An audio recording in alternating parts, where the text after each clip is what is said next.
Hi students, இப்ப நம்ம பார்க்கக்கூடிய ஒரு சிம்பிள் டாபிக் தான் கடந்த தொலைவு மற்றும் இடப்பெயர்ச்சி. இது இங்கிலீஷ்ல கடந்த தொலைவை டிஸ்டன்ஸ்னும் இடப்பெயர்ச்சியை டிஸ்பிளேஸ்மெண்ட் அப்படின்னு சொல்லுவாங்க. இங்கிலீஷ் மீடியம் ஸ்டூடெண்ட்ஸ்க்கு ஆல்ரெடி நம்ம வீடியோஸ் அப்லோட் பண்ணிட்டோம். இப்போ இது தமிழ் மீடியம் ஸ்டூடெண்ட்ஸ்க்கு தான்.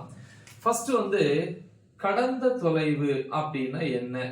கடந்த தொலைவு அதாவது கொடுக்கப்பட்ட கால இடைவெளியில ஒரு பொருள் கடந்து வந்த பாதையினுடைய மொத்த நீளத்தை தான் என்ன சொல்லுவோம் அப்படின்னா கடந்த தொலைவு அப்படின்னு சொல்லுவோம். சரியா? இப்ப எக்ஸாம்பிள் நம்ம பார்ப்போம். முதல்ல ஒரு தொடக்க புள்ளி, அதாவது நம்ம வீடு அப்படின்னு வச்சுக்கலாமா? சரி, இது நம்ம இது வீடு.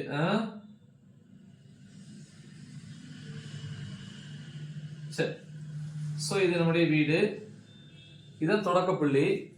இப்போ உங்களுடைய ஸ்கூல் இங்க இருக்குன்னு வச்சுப்போமே.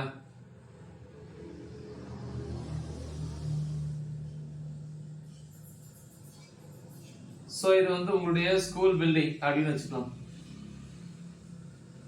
இது பள்ளிக்கூடம்,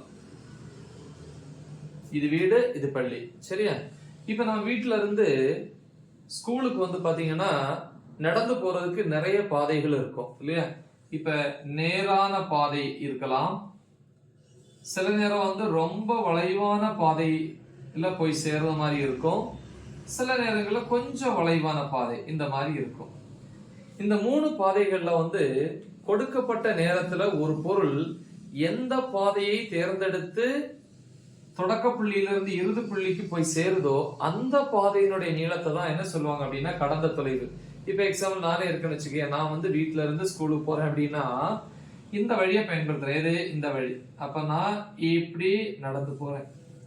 அப்ப இந்த பாதை தான் நான் நடந்து செல்லக்கூடிய பாதை, அதாவது பொருள் கடந்து வந்த பாதை. இதனுடைய மொத்த நீளத்தை தான் என்ன சொல்லுவாங்க அப்படின்னா கடந்த தொலைவு அப்படின்னு சொல்லுவாங்க. சரி, அடுத்து இடப்பெயர்ச்சி அப்படின்னா என்ன? இடப்பெயர்ச்சி கடைசி வரைக்கும் பாருங்க, நான் இதுக்கு இன்னொரு எக்ஸ்பிளனேஷன்ல கொடுப்பேன்.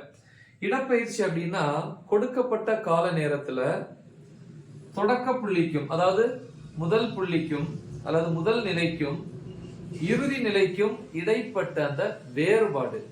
சரி, வேறுபாடுங்கிறது இதுல இருந்து இதுவரைக்குள்ள அந்த தொலைவு அப்படின்னு சொல்லலாம். இப்போ சில நேரங்கள்ல அதுக்கு இன்னொரு வரையறை கூட கொடுக்குறாங்க. என்ன வரையறை அப்படின்னா, அதாவது இது முதல் புள்ளியில தொடக்க புள்ளிக்கும் இறுதி புள்ளிக்கும் இடைப்பட்ட மிகச்சிறிய தொலைவு, அதையும் இடப்பெயர்ச்சின்னு சொல்லலாம். மிகச்சிறிய தொலைவு இது. இந்த மூணுலயே மிகச்சிறிய தொலைவு இதுதான். அப்ப இது என்ன சொல்லலாம்? இடப்பெயர்ச்சி அப்படின்னு சொல்லலாம். புரியுதா? அப்ப தொடக்க புள்ளிக்கும் இறுதி புள்ளிக்கும் இடைப்பட்ட மிகச்சிறிய தொலைவை இடப்பெயர்ச்சின்னு சொல்லலாம். ஒருவேளை இப்ப நான் இதெல்லாம் நடந்து போகல, அதுக்கு பதிலா நான் என்ன பண்றேன், இந்த ரோட்ல நடந்து போறேன், இப்படி நடந்து போறேன் அப்படின்னா இதுதான் கொடுக்கப்பட்ட நேரத்துல கடந்து வந்த பாதையினுடைய நீளம். அது இதுதான் எடுத்துக்கணும். அப்படின்னா இத கடந்த தொலைவு அப்படின்னு எடுத்துக்கலாம். தொலைவு. அப்ப இந்த இதுல பொறுத்த வரைக்கும் இடப்பெயர்ச்சியும் தொலைவுக்கும் ஒரே மதிப்பு. புரிஞ்சிருக்குன்னு நினைக்கிறேன். அப்ப ஒரு பொருள் கடந்து வந்த பாதையினுடைய மொத்த நீளத்தை கடந்த தொலைவுன்னு சொல்லுவாங்க. அது எந்த பாதையில கடந்து வந்தாலும் அந்த பாதையினுடைய மொத்த நீளத்தை தான் கடந்த தொலைவுன்னு சொல்லுவாங்க. ஒருவேளை இந்த குறுகிய பாதை, சின்ன பாதையில கடந்து வந்தாலும் அதுதான் தொலைவு. இடப்பெயர்ச்சிங்கிறது தொடக்க புள்ளிக்கும் இறுதி புள்ளிக்கு இடைப்பட்ட மிகச்சிறிய தொலைவு. அப்ப இந்த மூணுல மிகச்சிறிய தொலைவு இதுதான்.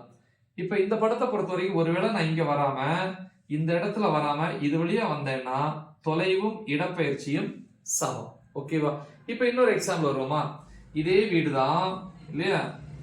வீடு, அப்புறம் இங்க பள்ளி இப்படி இருக்குன்னு வச்சுப்போம். நீங்க என்ன பண்றீங்க, இங்க இருந்து நடந்து இப்படி போறீங்க. இப்ப இங்க இருந்து அங்க போயிட்டீங்க, நடந்து நீங்களே நடந்து அந்த பக்கம் போயிட்டீங்கப்பா. இப்ப இதை இடப்பெயர்ச்சின்னு சொல்லலாம், தொலைவுன்னு சொல்லலாம். ஏன்னா தொலைவுன்னு என்னது? ஒரு பொருள் கடந்து வந்த பாதையினுடைய நீளம். சோ அப்ப இதுதான். ஓகேவா? அதே மாதிரி இடப்பெயர்ச்சி அப்படிங்கும்போது 2 புள்ளிகள் அல்லது தொடக்க புள்ளிக்கும் இறுதி புள்ளிக்கும் இடைப்பட்ட மிகச்சிறிய தொலைவு தான் மிகச்சிறிய தொலைவு. இதுக்கு இடையில அப்ப 2 ஒண்ணுதான். ஒருவேளை வந்து இது வீடு, இங்க போயிட்டு திருப்பி எங்க வரீங்க அப்படின்னா இங்க நிக்காம திருப்பி வந்து இங்க இருந்து வீட்டுக்கு வரீங்க. இப்ப இது வந்து தொடக்க புள்ளின்னு சொல்லலாம், இறுதி புள்ளி பள்ளி கிடையாது. இங்க இருந்து அங்க போயிட்டு திருப்பி எங்க வந்துட்டீங்க, வீட்டுக்கு வந்துட்டீங்க. அப்ப இப்ப நீங்க இங்கதான் இருக்கிறீங்க. அப்ப இதுதான் உங்களுடைய இறுதி புள்ளி, கடைசியா வந்து சேர்ந்த இடம் இறுதி புள்ளி. அப்ப தொடக்க புள்ளிக்கு இறுதி புள்ளிக்கும் இடைப்பட்ட சிறிய தொலைவு என்னது? 0. கரெக்டா? தொலைவு எவ்வளவு? கடந்து வந்த தொலைவு இங்க இருந்து இங்க போய் பிளஸ் இங்க இருந்து இங்க வருது. இந்த ரெண்டையும் கூட்டுனா தொலைவு.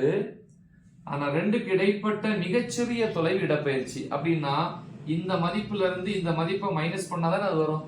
அப்படின்னா இடப்பெயர்ச்சியை பொறுத்த வரைக்கும் நேர் திசையில போன பிளஸும் எதிர் திசையில வந்தா மைனஸும். அப்படின்னா இடப்பெயர்ச்சி வந்து ஒரு வெக்டார் அளவு. அதுக்கு என்ன இருக்கு? திசை இருக்கு.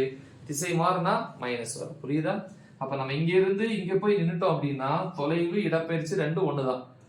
ஆனா இங்க இருந்து ஆரம்பிச்சு அங்க போயிட்டு திருப்பி அதே இடத்துக்கு வந்துட்டோம் அப்படின்னா தொலைவுங்கிறது கடந்து வந்த மொத்த பாதை ஆட் தான் பண்ணுமே தவிர மைனஸ் வராது. ஏன்னா வந்து அது ஒரு ஸ்கேலார் அளவு. ஆனா இடப்பெயர்ச்சி எங்கும் போது தொடக்க புள்ளிக்கும் இப்ப இறுதி புள்ளிக்கு இங்கதானே வந்திருக்கீங்க, இறுதி புள்ளிக்கு இடைப்பட்ட மிகச்சிறிய தொலைவு, இது பெரிய தொலைவு, மிகச்சிறிய தொலைவுங்கிறது இதுதான். எவ்வளவு? 0. அப்ப இந்த சிம்பிள் டாபிக்கை வந்து நீங்க புரிஞ்சிருப்பீங்கன்னு நினைக்கிறேன். ஸோ உங்க ஃப்ரெண்ட்ஸுக்கு இதை ஷேர் பண்ணுங்க. All the best. தேங்க்யூ.